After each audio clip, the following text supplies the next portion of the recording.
Hello friends, कैसे हैं आप लोग।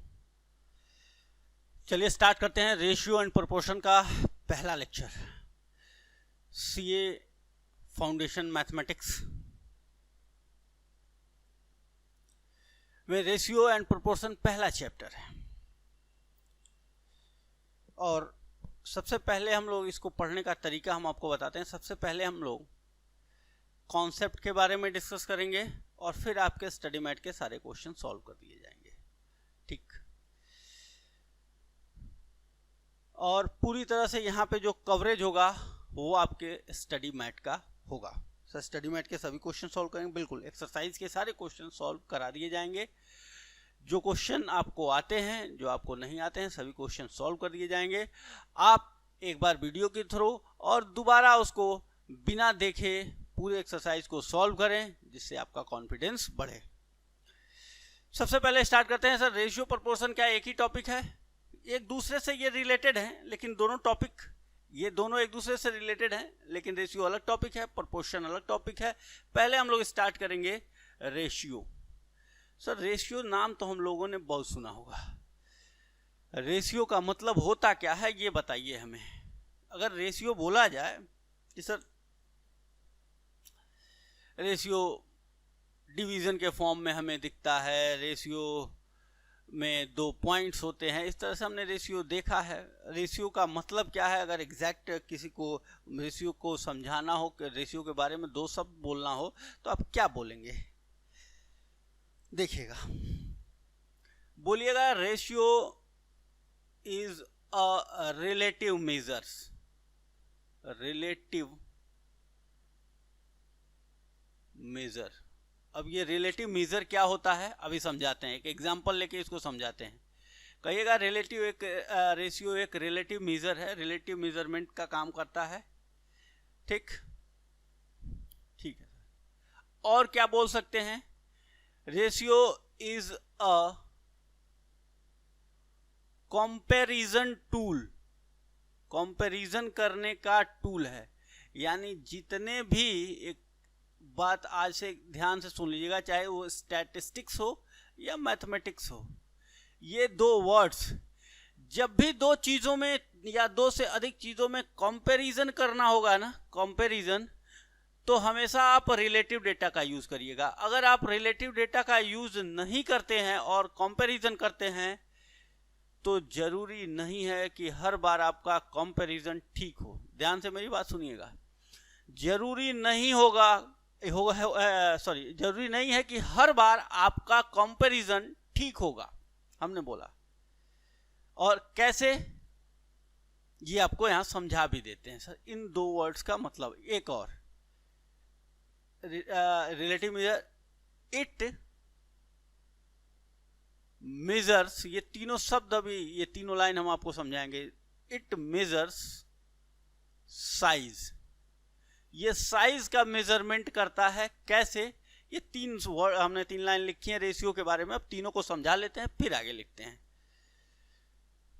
मैंने आपसे कहा कि ये है मिस्टर ए और ये है mister B. Sir mister A सबसे सिंपल एग्जांपल, बहुत ही आसान।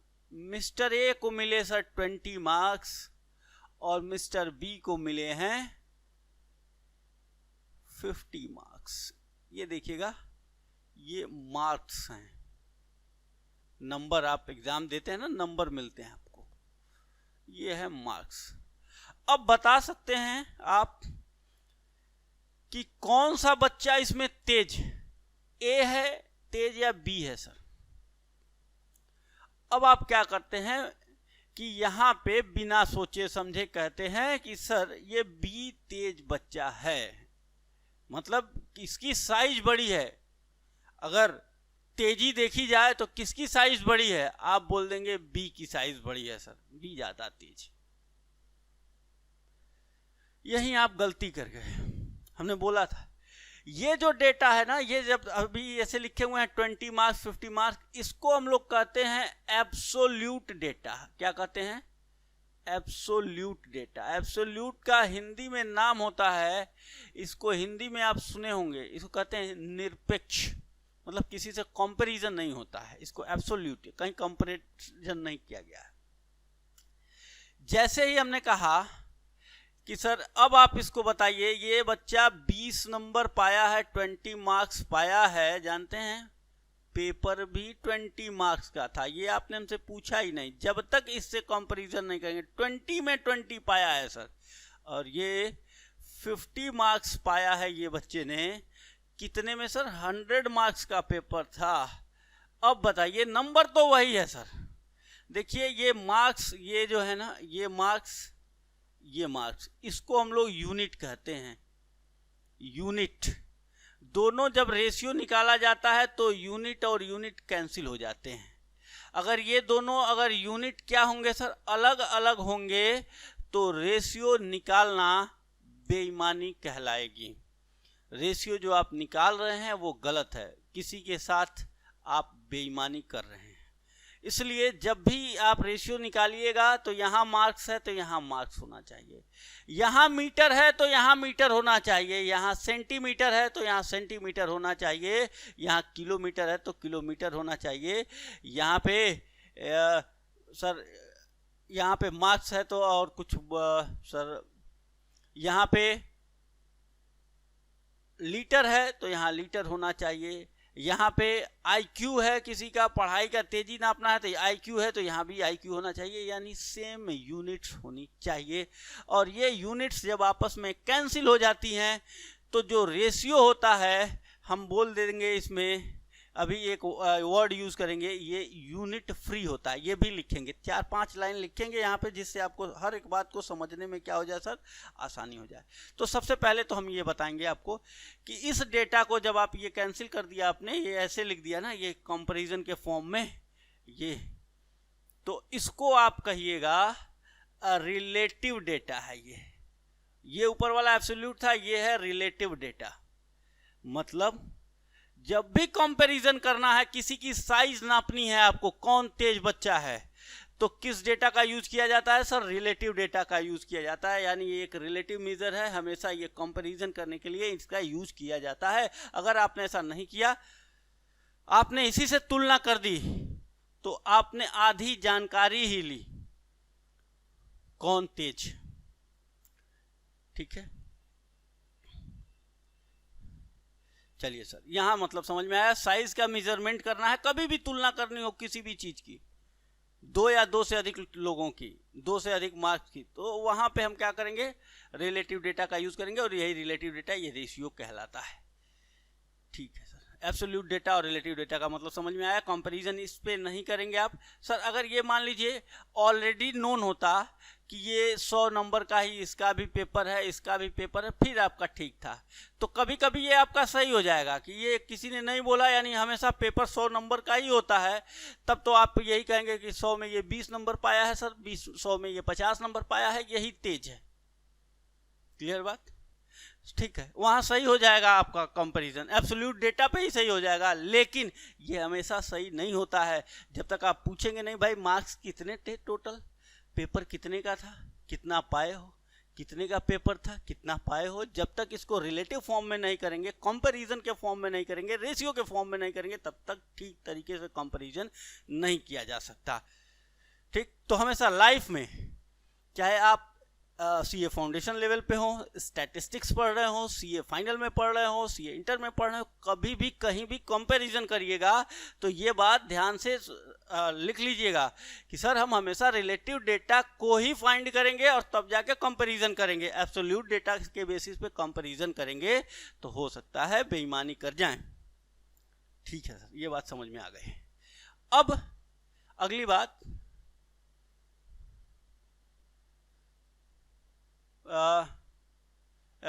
it measures size of 2 or more quantities। देखिएगा 2 और मोर क्वांटिटीज, यानी थोड़ा सा डिस्कशन हो जाए इस पे, फिर हम आते हैं क्वेश्चन पे। 2 या 2 से अधिक क्वांटिटीज के बारे में का ये साइज क्या करता है, मेजरमेंट करता है। और ये क्वांटिटीज कैसी होनी चाहिए सर, ऑफ सेम काइंड, एक ही तरह के होने चाहिए, एंड हैविंग सेम यूनिट। ये सब वर्ड्स का मतलब है हैविंग सेम यूनिट्स। ये लीजिए, of same kind and having same units, hence ratio is unit free. Ratio जब भी निकाला जाता है तो ये यूनिट फ्री होना चाहिए, ये हमने बताया, यूनिट्स कैंसिल हो जाने चाहिए तब ये रेशियो है। ठीक है सर, यूनिट्स कैंसिल हो जाने चाहिए, पहली बात। सेम यूनिट होनी चाहिए, सेम यूनिट होगा तभी ना कैंसिल होगा। ठीक है सर।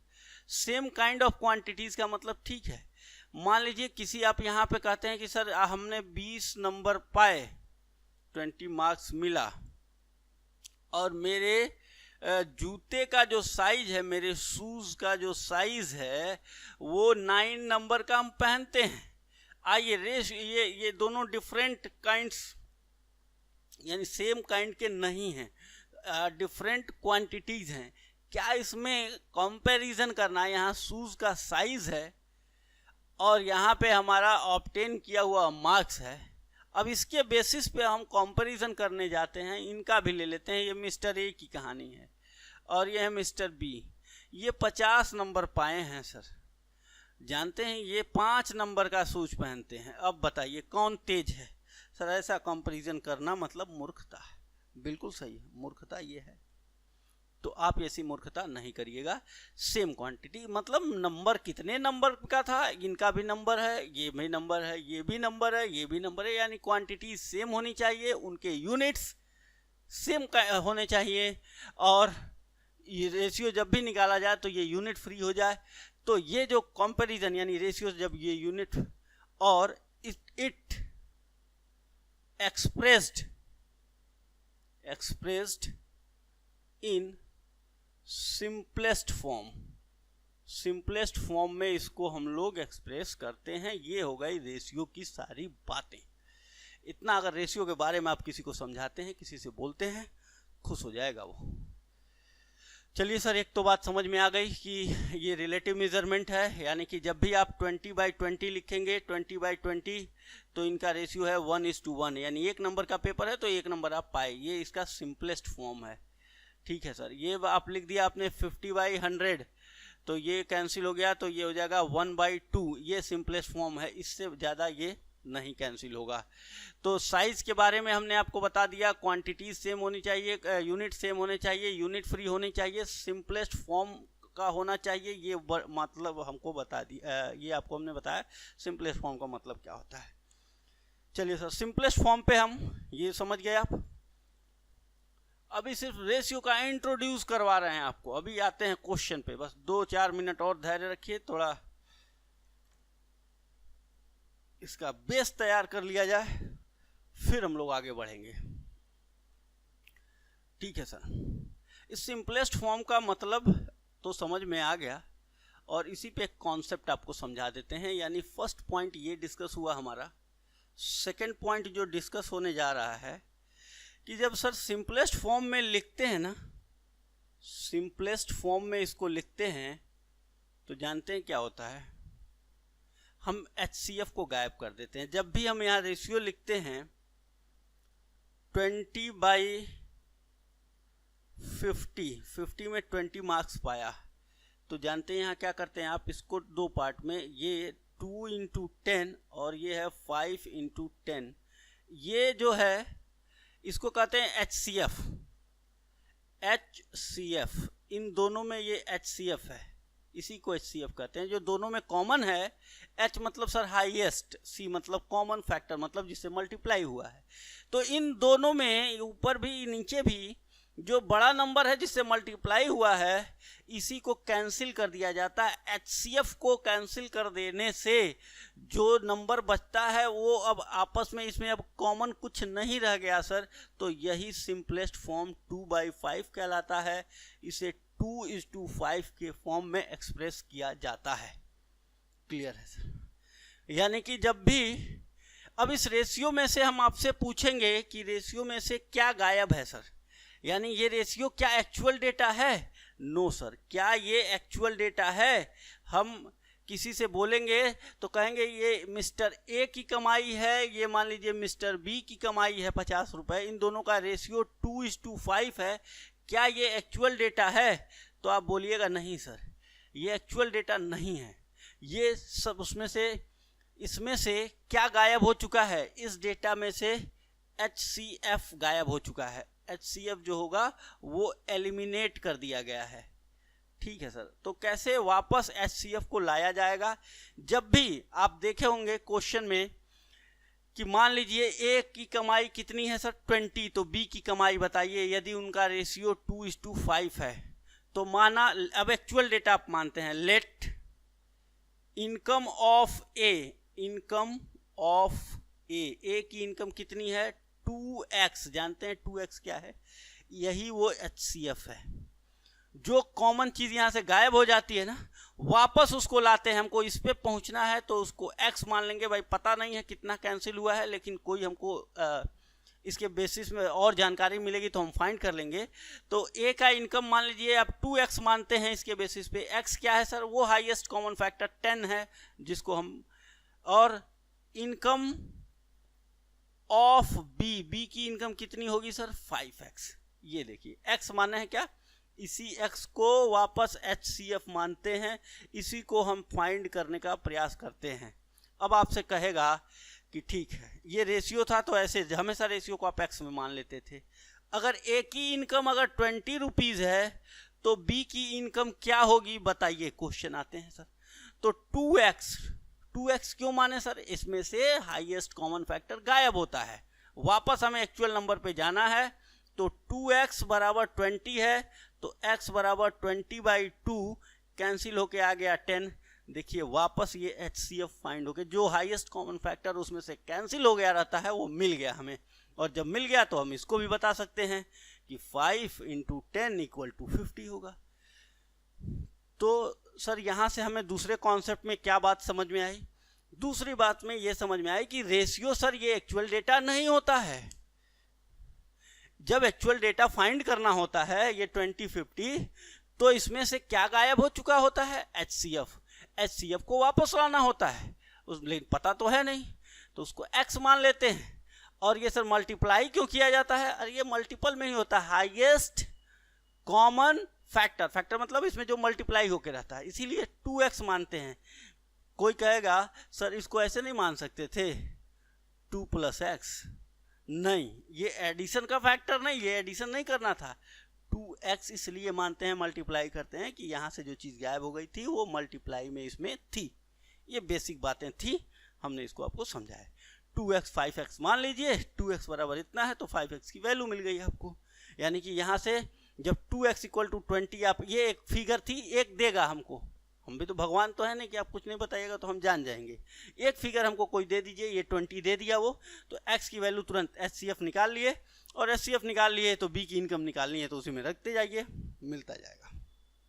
ठीक है सर, यानी कि ये एक्चुअल डेटा नहीं। ठीक, दूसरी बात हो गई है HCF वाली बात समझ गया आप। जब भी आप मानिएगा कि कोई रेशियो है वो 2:3:5 के रेशियो में 3 लोग कमाते हैं, तो ये एक्चुअल डेटा नहीं है सर। इसमें से क्या गायब हुआ होगा? HCF गायब होगा। तो A की इनकम आप मानेंगे सर 2x, B की इनकम 3x और C की इनकम 5x, वही HCF आ गया। और कहेगा A की इनकम अगर 20 है तो B की इनकम बताइए, तो यहाँ से x = 10 आ गया, 10 इसमें रखते जाइए, 3 × 10 यही कैंसिल हुआ था, 5 × 10 ये हो गया सर 30, ये हो गया 50। इस तरह से हम बता देते हैं आंसर।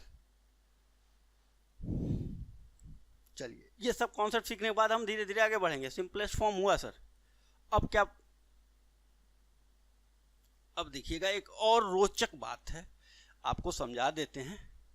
क्वेश्चंस तो आसानी से सॉल्व हो जाएंगे आपके स्टडी में। थर्ड पॉइंट नोट कर रहे हैं आप?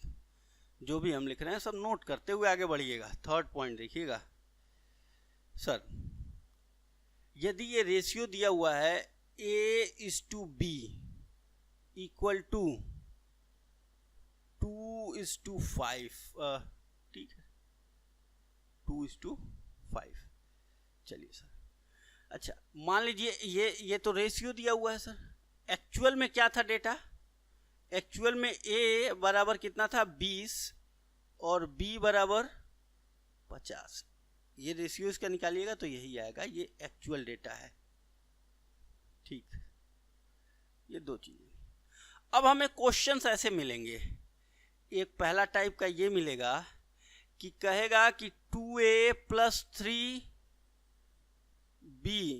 अपॉन a + b की वैल्यू बताइए। ठीक, तो इसमें हर जगह ये वेरिएबल है, x या y, a और b। तो यहाँ भी ये है, ये इसमें भी वेरिएबल है, इसमें वेरिएबल है, इसमें वेरिएबल है। इसमें सीधा हमको a की कौन सी वैल्यू रखनी चाहिए सर? a की एक्चुअल डेटा इसमें रखना चाहिए। हमेशा इसमें एक्चुअल डेटा रखेंगे तब ये वैल्यू आपको मिलेगी, क्योंकि रेशियो एक्चुअल डेटा नहीं होता है।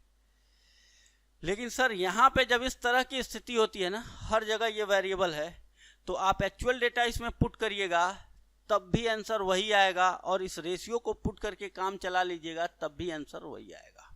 देख लीजिए, a की वैल्यू 2 पुट करिए तो ये हो जाएगा सर 2 × 2 + 3 की b की वैल्यू कितनी है सर? 5। b की वैल्यू है 5 अपॉन a की वैल्यू है 2 + 5 a + b। हमने इस बार क्या पुट किया था? ये हो गया 4 + 15 + 7, ये हो गया 19/7। ये हमने रेशियो पुट किया तब ये आया सर। और अगर इसी में हम एक्चुअल डेटा पुट करते हैं तो actual data 2 × actual data a की वैल्यू कितनी है? 20 + 3b, b की वैल्यू कितनी है? 50। इस तरह के क्वेश्चंस कई सारे दिए हुए हैं आपके स्टडी मैट में। और a की वैल्यू कितनी दी गई है? 20 + b की कितनी वैल्यू दी गई है? 50। सर इसमें रख दीजिए इसको 40, 150 डिवाइड बाई 50 और 20 70, ये हो गया 190 डिवाइड बाई 70। सर देखिए दोनों वैल्यू में अंतर आया, लेकिन यहाँ पे रेशियो के फॉर्म में था। ये पहली बात क्या था सर? वापस जो हमको आंसर निकालना है वो रेशियो ही निकालना है, तो हमने रेशियो वाली वैल्यू रखी तब भी वही आया। और 9/7 ये रेशियो ही है, ये भी रेशियो ही है, क्योंकि इसका आंसर हमको रेशियो में पूछ रहा था। तो अगर ये रेशियो के फॉर्म में है और हर जगह ये देखिएगा हर जगह वेरिएबल है, हर एक डेटा में वेरिएबल है, तो दोनों, चाहे आप रेशियो पुट करके इसकी वैल्यू बता दीजिए, चाहे ये एक्चुअल डेटा फाइंड करके इसकी वैल्यू बताइए, दोनों केस में आंसर सेम आना है। ठीक है ना, ध्यान रखिएगा। लेकिन दूसरा सर, अगर यही क्वेश्चन इस तरह से हो जाए 2a + 3, बस b नहीं होना चाहिए इसमें, और ये हो जाए a + b। अब आप कहेंगे सर इसमें भी क्या हम एक बार रेशियो पुट करें और एक बार सही का डेटा पुट करें, दोनों सेम आंसर आएंगे क्या? नहीं, यहां वो गलती नहीं करिएगा। इस तरह के केस में सही क्या होता है सर? Always right. कोई नई वैल्यू निकालनी है तो नई वैल्यू कभी भी रेशियो से नहीं निकाली जाती, ये सिर्फ कंपैरिजन है। हमेशा एक्चुअल डेटा से निकाला जाता है। एक्चुअल जो 20 और 50 इसका मार्क्स था, तो एक्चुअल डेटा से निकालिएगा, वही राइट है। लेकिन इस स्थिति में दोनों से राइट आंसर आते हैं, हम कैलकुलेट कर सकते हैं। यहां पे सर देख लीजिए, रेशियो पुट करेंगे आप तो ये आ जाएगा 2 × 2 + 3, b की वैल्यू है नहीं, 4 + 3 ये कितना हो गया? 7। a + b कितना हो गया सर? 7। a की वैल्यू कितनी थी? 2, b की वैल्यू 5। रेशियो पुट किया हमने 4 + 3 डिवाइड बाई 7, 7/7 ये कैंसिल होके आ गया 1। चलिए सर, और एब्सोल्यूट डेटा पुट करिए तो actual data 2 × 20 + 3 divide by a की वैल्यू कितनी है? 20 + 50, 40 + 3 43 और 50 + 20 70। ये वैल्यू और ये वैल्यू डिफर कर गया सर, देख लीजिए। अब इन दोनों में सही कौन है? ये रॉन्ग है, रॉन्ग है मतलब गलत है, और ये राइट। तो समझाने का मतलब देख लीजिएगा, बड़ी बातें हैं ये। क्वेश्चंस आपसे गलती हो सकते हैं, इन सब चीज़ों पे ध्यान नहीं देंगे तो।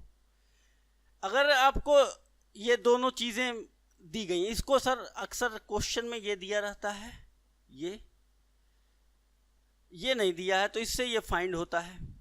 अब सर इसी से काम चला लें पुट करके, या ये फाइंड करने का प्रयास करें, क्योंकि राइट वैल्यू तो इसी से मिलेगी एक्चुअल डेटा से, इसमें पुट करने पे। तो वहाँ पे ध्यान देते हैं कि ये पहली बात क्या है, इसमें ये रेशियो होना चाहिए, ये हमने देख लिया पहला रेशियो। और दूसरा variable in each term, her term में वेरिएबल है तो ठीक, रेशियो से भी काम चल जाएगा और एक्चुअल डेटा से भी काम चल जाएगा, दोनों से सेम आंसर आएंगे। लेकिन अगर रेशियो है और वेरिएबल इन ईच टर्म नहीं है तो उस केस में सर वैल्यू डिफर करेगी, रेशियो गलत आंसर देगा, ये एक्चुअल डेटा नहीं है, ये असली डेटा नहीं है, असली डेटा ये है, और इसके पुट करने से सही वैल्यू मिलेगी, राइट वैल्यू मिलेगी। ध्यान देने वाली बात थर्ड पॉइंट में आपने नोट किया। ये हम आगे बढ़ते हैं, अगले पॉइंट को डिस्कस करेंगे। चलिए सर, 3 पॉइंट आपने अभी तक डिस्कस कर दिया। अगर ये चीज़ें नहीं लिख रहे हैं आप तो बाद में पछताएंगे।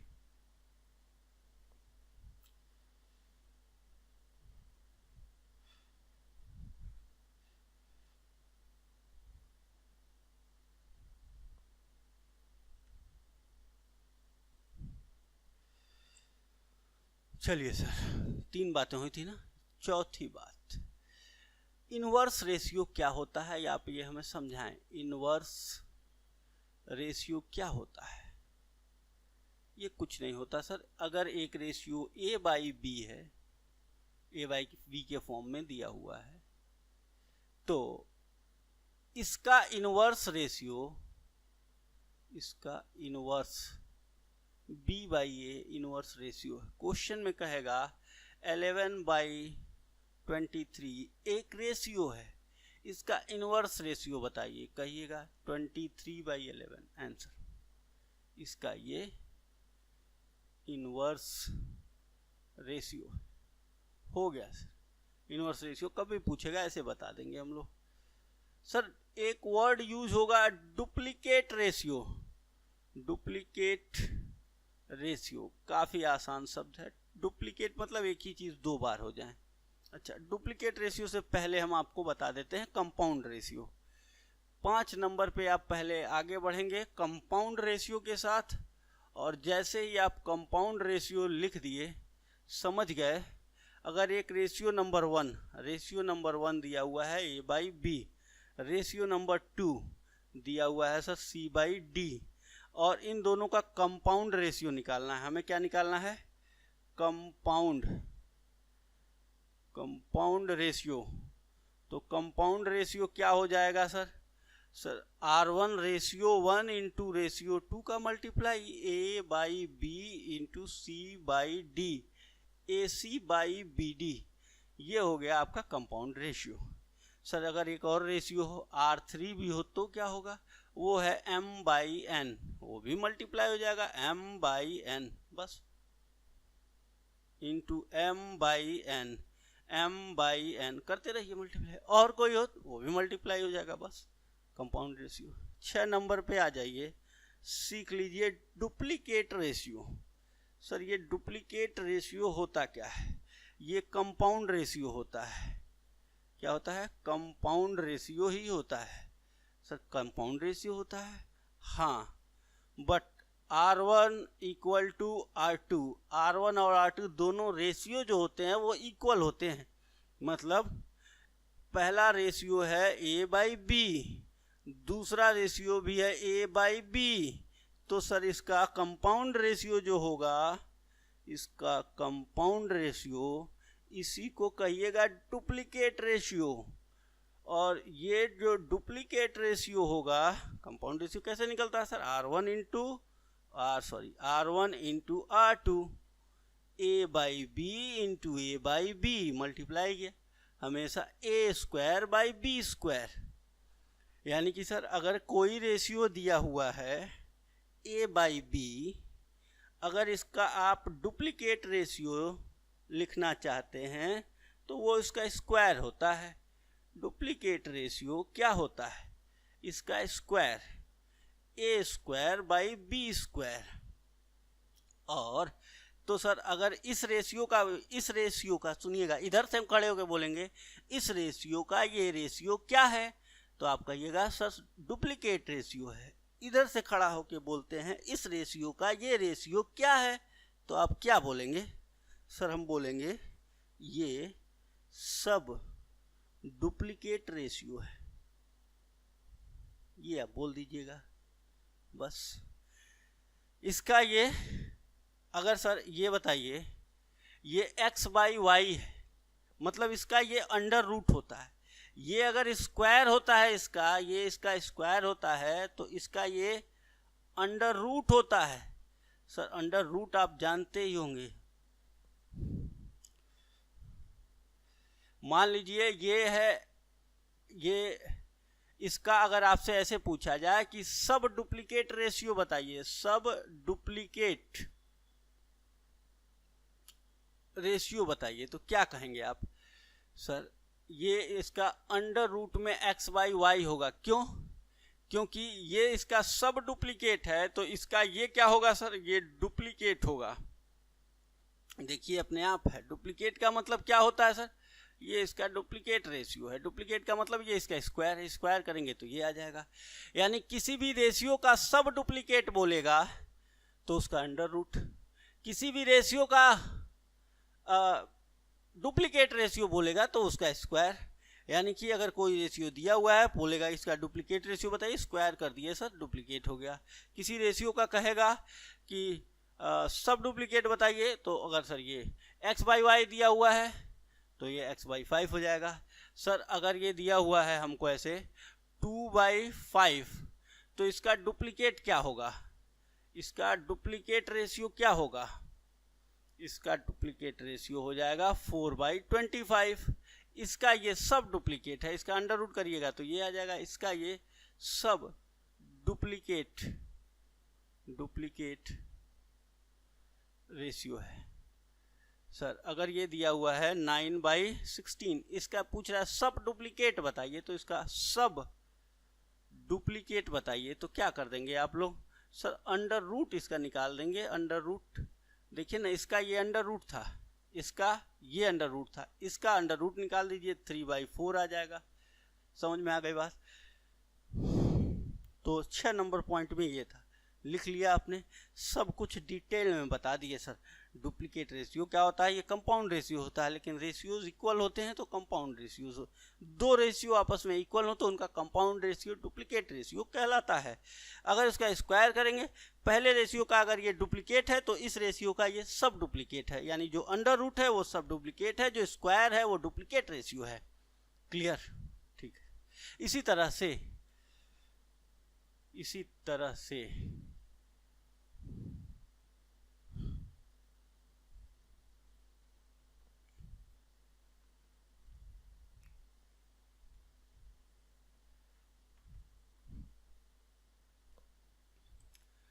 7 नंबर पॉइंट पे आता है ट्रिप्लिकेट रेशियो। इसमें ज़्यादा समझाने की ज़रूरत नहीं है, अब आप लोग समझ चुके हैं। ट्रिप्लिकेट रेशियो सर ये क्या होता है, ये भी कंपाउंड रेशियो ही होता है। क्या होता है, कंपाउंड रेशियो ही होता है। इसमें किसका compound ratio, R1 into R2 into R3, लेकिन शर्त क्या है सर, R1 R2 ये सब रेशियो R3 तीनों आपस में इक्वल होते हैं। यदि R1 A बाई बी है, R2 भी A बाई बी ही है और R3 भी A बाई बी ही है, तो इनका जो कंपाउंड रेशियो होगा ना, इनका कंपाउंड रेशियो क्या बोला जाएगा उसको सर, इसको आप क्या बोलेंगे सर, इसको हम बोलेंगे ट्रिप्लिकेट रेशियो। ट्रिप्लिकेट रेशियो, ये मल्टीप्लाई करने से आता है, R1 R2 R3 तीनों इक्वल हैं तो क्यूब हो जाएगा sir, A by B, A by B, A by B, ये आ गया A cube by B cube. क्या दिक्कत है सर? सर इसी तरह से अगर ये A क्यूब बाई बी का क्यूब है तो इसका अगर A बाई बी है ये, और इसका A cube by B cube, इसका यदि ट्रिप्लिकेट रेशियो है तो इसका क्यूब है ये, तो इसका जब क्यूब रूट निकाल लीजिएगा आप, क्यूब रूट, तो कहिएगा ये सर सब ट्रिप्लिकेट रेशियो बस। यानी कि किसी भी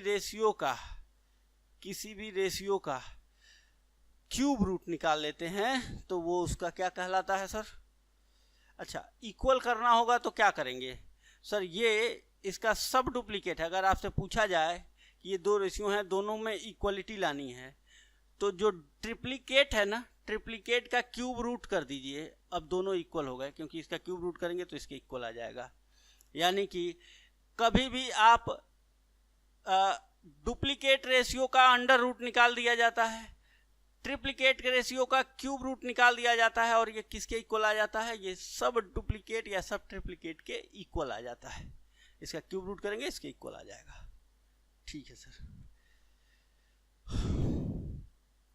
हो गया, लिख लिया आपने, 7 पॉइंट हो गए सर, ये समझा दिया आपने। इतने में हमारे क्वेश्चंस लग जाएंगे, लेकिन एक और पॉइंट हमें समझा लेने दीजिए, फिर हम आते हैं आपके स्टडी मैट पे।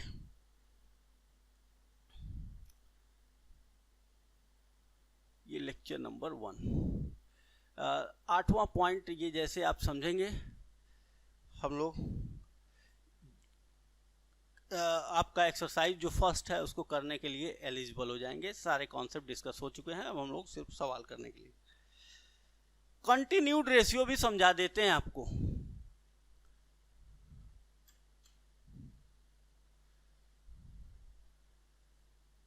ये आगे प्रोपोर्शन में भी है, लेकिन यहीं पे सब समझा देते हैं। Continued ratio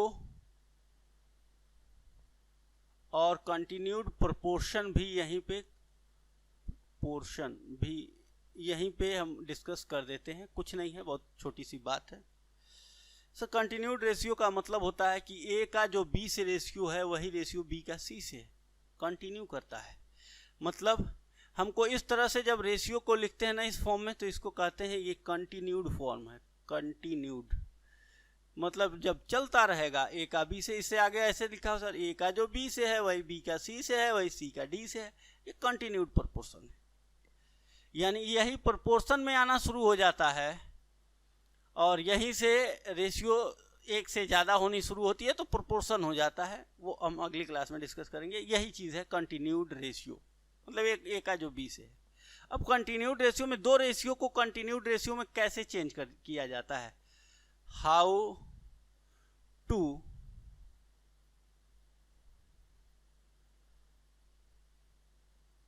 change ratios in continued ratio। Continued ratio में कैसे चेंज किया जाता है सिखा देते हैं आपको, 2 मिनट लगेगा। देखिए, ए का जो बी से रेशियो है, मैंने कहा 2:3 का, और बी का सी से, दो अलग अलग रेशियो है ना, रेशियो नंबर 1, रेशियो नंबर 2। इसके लिए बीच में कॉमन होना जरूरी है, तभी कंटिन्यूटी होगी। सर जैसे कहने का मतलब ये है कि इस समय वो चल रहा है ना, क्या, कोरोना, वो भी कंटिन्यूड पर रेशियो है। कैसे? ये एक आदमी से दूसरे में जा रहा है, दूसरे से तीसरे में, तीसरे से चौथे में, यानी कॉमन है इसमें। यहाँ पे आप लेने आ रहे हैं, यहाँ पे वो आपको दे रहा है, ये कॉमन है सर। अगर ये कॉमन पॉइंट नहीं होता तो उसका चेन टूट जाता है। इसी तरह से कंटिन्यूड रेशियो, इसीलिए कंटिन्यू चल रहा है, जब तक ये चेन टूटेगी नहीं तब तो कंटिन्यू रहेगा। ठीक वैसे ही अगर ए और बी में कॉमन नहीं होगा तो ये कंटिन्यूड रेशियो हम नहीं बना सकते, इसलिए इसमें कॉमन होना जरूरी है। ठीक है सर। और B/C का रेशियो दिया हुआ है 5:4, 5:7। और हमें क्या लिखना है सर, A:B:C, ABC तीनों को कंबाइन करके लिखिए क्या होगा। ठीक, ये लास्ट टॉपिक है सर, बहुत आसान है। सबसे पहले जो कॉमन है ना उसको लिख दीजिए, ये कॉमन है ना, B यहाँ पे कितना है सर 3, यहाँ B कितना है 5, तो 3 में हम 5 का मल्टीप्लाई कर दिए, 3 में 5 का मल्टीप्लाई कर दीजिए, आ गया 15। चलिए सर 15, ये B है। अब A यहाँ पे आने के लिए तैयार है, B तो अपनी जगह पे आ गया है, A अपनी जगह पे यहाँ आना चाहता है रेशियो में। तो A ने पूछा B तुम मेरे साथ थे तो 3 थे, B तुम मेरे साथ थे तो तुम्हारी वैल्यू 3 थी, तुम तो अब 15 हो गए हो, क्या मेरे साथ अपना रेशियो बदलोगे? B बोलेगा कभी नहीं, ये रेशियो जो है ये जन्म जन्म का साथ है, ये कभी नहीं छूटेगा। तो ये कहेगा अब हम क्या करें? तो ये कहा मैं 5 गुना अपने आप को बढ़ा लिया, कॉमन था ना ये मेरे साथ आना ही था, इसको ये बिना मेरे साथ आए काम नहीं चलता, ये आ गया मेरे साथ, 15 हो गए हम। तुम भी अपने आप को 5 टाइम्स बढ़ा लो, 2 into 5 कर लो, बस मैं 5 टाइम्स बढ़ गया, कोई बात नहीं, तुम भी अपनी जगह पे आ जाओ, जितने गुना मैं बढ़ा हूं उतने गुना तुम भी बढ़ जाओ। देखिएगा इन दोनों के रेशियो में कोई बदलाव हुआ नहीं सर, ये भी 5 गुना बढ़ा, ये भी 5 गुना, कैंसिल करेंगे तो 5 कैंसिल, यहाँ भी 2:3 ही है, यानी रेशियो में कोई बदलाव नहीं होना चाहिए। और ये 5 और 5 क्यों मल्टीप्लाई हुआ सर, ये यहाँ भी 5 था तो इससे मल्टीप्लाई कर दिए बस। अब C बोलेगा, C B जब तुम मेरे साथ थे तो 5 थे, मैं 7 था, अब तुम 15 हो गए हो, 5 थे, अब तुम 15 हो गए हो, मैं तो 7 था, तुम तो 15 हो गए। तो क्या किया जाए, ये कहेगा हम लोगों का भी रेशियो जो है वो जन्म जन्म का है, इससे भी बोल रहा है मैं कितने गुना बढ़ा, यहाँ 5 था, अब 15 हो गया हूँ, 3 टाइम्स बढ़ गया, तुम भी अपने आप को 3 टाइम्स बढ़ा लो, बस।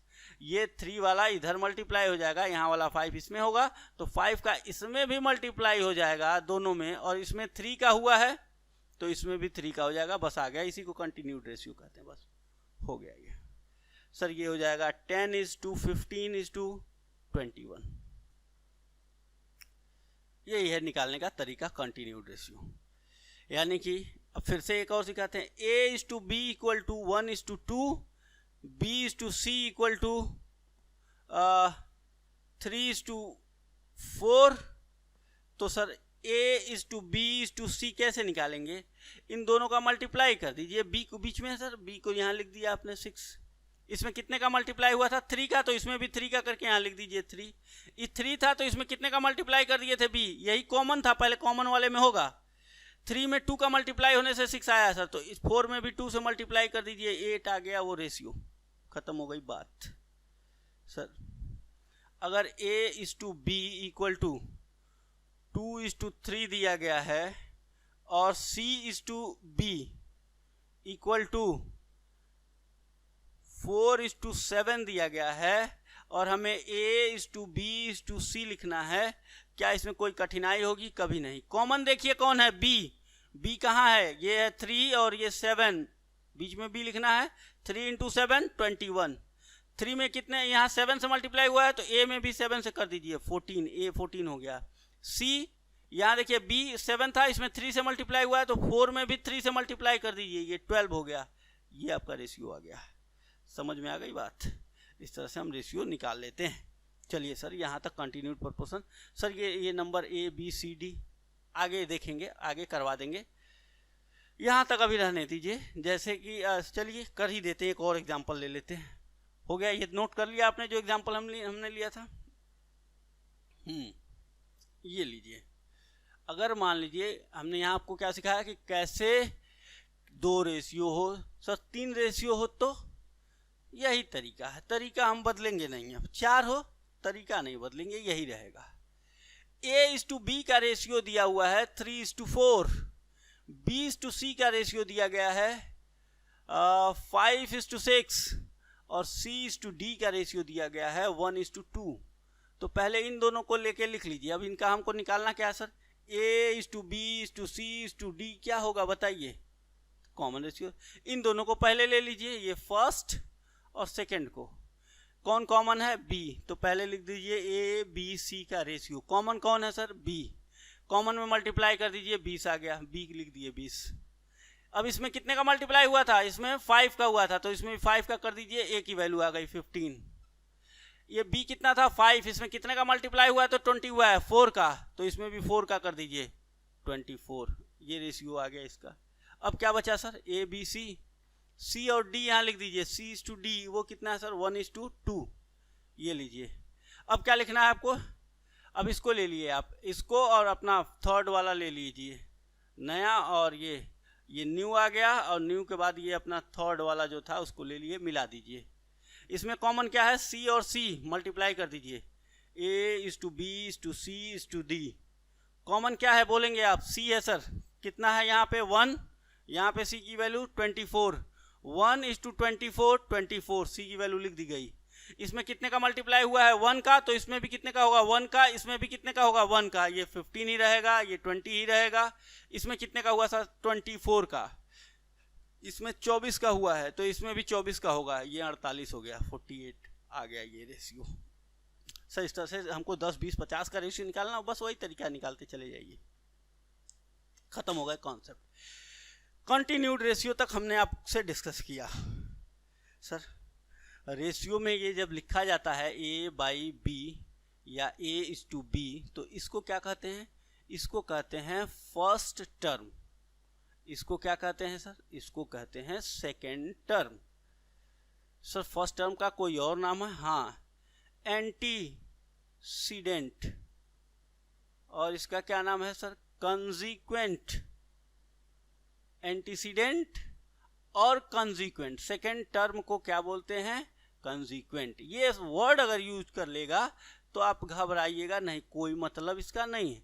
मतलब इस एंटीसीडेंट का मतलब फर्स्ट टर्म जो पहले आ रहा है, कंसीक्वेंट का मतलब सेकेंड टर्म जो यहाँ बाद में लिखा गया है। ठीक है सर, अब हम लोग कुछ क्वेश्चंस अपना मिटा दें इसको। अब ये हमारा डिस्कशन करना था कि इतना हम जैसे हर एक चैप्टर में अब ऐसे ही चलने वाले हैं। कैसे सर, क्या करेंगे, पहले कॉन्सेप्ट डिस्कशन और फिर आपके स्टडी मैट के सारे क्वेश्चन सॉल्व, इस तरह से आगे बढ़ते रहेंगे और आप मेरे साथ क्वेश्चन सॉल्व करते रहिए। सर कुछ क्वेश्चन इस क्लास में सॉल्व करिए क्योंकि कॉन्सेप्ट अधिक हो गए, हमें इसका रिवीजन करना पड़ेगा। चलिए कुछ क्वेश्चंस, 3-4 क्वेश्चन सॉल्व कर देते हैं, फिर बाकी बचे हुए अगली क्लास में सॉल्व कर देते हैं। क्वेश्चन नंबर 1 है, देखिएगा आपके स्टडी मैट का, CA फाउंडेशन का स्टडी मैट यहाँ पे हमने लिया है सॉल्व करने के लिए। स्टडी मैट का एक्सरसाइज कौन सा है सर, 1A का जो एक्सरसाइज है वो है 1A। ठीक है सर, इसमें पहला ही क्वेश्चन दिया हुआ है, मिल गया आपको, आपके पास बुक है, मेरे पास भी है। पहला क्वेश्चन दिया हुआ है कि सर 11/15 है, इसका इनवर्स रेशियो बताइए। क्या बताइए, इसका इनवर्स रेशियो बताइए। ये अंधा भी बता देगा इनवर्स रेशियो। कैसे सर, 15/11 इसका इनवर्स होता है, मतलब आप इसमें कैलकुलेशन की जरूरत ही नहीं है, सुनते ही बोल देंगे। क्वेश्चन नंबर 2 ऐसे नहीं, ऐसे लिखना था। रेशियो ऑफ टू क्वांटिटीज इस 3/4, यानी A और B का जो रेशियो है, मान लीजिए A/B का जो रेशियो दिया हुआ है सर 3/4 दिया हुआ है। एंटीसीडेंट क्वेश्चन में लिख रहा है, इसमें एंटीसीडेंट इज 15। सर ये रेशियो A, तो पहला ये इसमें से इसकी वैल्यू कितनी है सर, ये रेशियो है और आपको एक्चुअल वैल्यू बतानी है। एंटीसीडेंट दिया हुआ है, कंसीक्वेंट बताना है, तो ये तो रेशियो नहीं ना बताना, रेशियो तो दिया हुआ है, एक्चुअल वैल्यू बतानी है। तो जब भी एक्चुअल वैल्यू फाइंड करते हैं इसमें से HCF गायब होता है तो A यानी फर्स्ट नंबर आप कह सकते हैं सर, इसको फर्स्ट कर दीजिए, फर्स्ट नंबर या एंटीसीडेंट और इसको कंसीक्वेंट। तो एंटीसीडेंट आपका 3x है और कंसीक्वेंट जो है यानी सेकेंड टर्म 4x है। ठीक है ना सर, हमने कहा था ना x क्यों मल्टीप्लाई करते हैं, HCF इसमें से गायब है। ठीक है, ये वैल्यू कर रहा है 15 के इक्वल है। ठीक है, तो x कितने के इक्वल हो जाएगा, 3 से डिवाइड हो गया सर, 5 के इक्वल हो गया। 15/3 की वैल्यू 5 होती है। अब ये मिल गया HCF जो गायब हुआ है, रेशियो में कट जाता है जो, वो अब मिल गया सर फिर 5। अब ये 5 है तो यहाँ भी ये 5 होगा। 4 × 5 = 20। आपका आंसर है कंसीक्वेंट 20 होगा। यही था आंसर, हो गया सर क्वेश्चन नंबर 2 भी। Question number 3, the ratio of the quantities 5:7, the consequent of its inverse, the consequent of its inverse is 5, the antecedent is, the ratio of two quantities 5/7, ये ratio दिया हुआ है। तो ठीक है सर, इसका if the consequent of its inverse, इसका inverse हो जाएगा 7/5। 7/5 का ये क्या है सर, ये है एंटीसीडेंट और ये क्या है कंसीक्वेंट। ठीक कह रहा है, तो ये कितना हो गया एंटीसीडेंट, इसको आपको मानना पड़ेगा 7x सर। एक्चुअल में वैल्यू 7x हो रही होगी, इसकी कितनी रही होगी, 5x रही होगी। ठीक है, इसका ये इनवर्स हो गया। क्वेश्चन में कहा था इनवर्स करके तब एंटीसीडेंट और कंसीक्वेंट डिसाइड करिएगा, इनवर्स निकालने के बाद क्वेश्चन में लिखा हुआ है। तो सर और किसकी वैल्यू इसमें से दी गई है, 7x और 5x में से। The consequent of it inverse is 5, consequent ये 5 के इक्वल है सर। तो x इक्वल टू कितना आ गया, ये 5 से डिवाइड होगा तो x इक्वल टू 1 मिल गया हमें।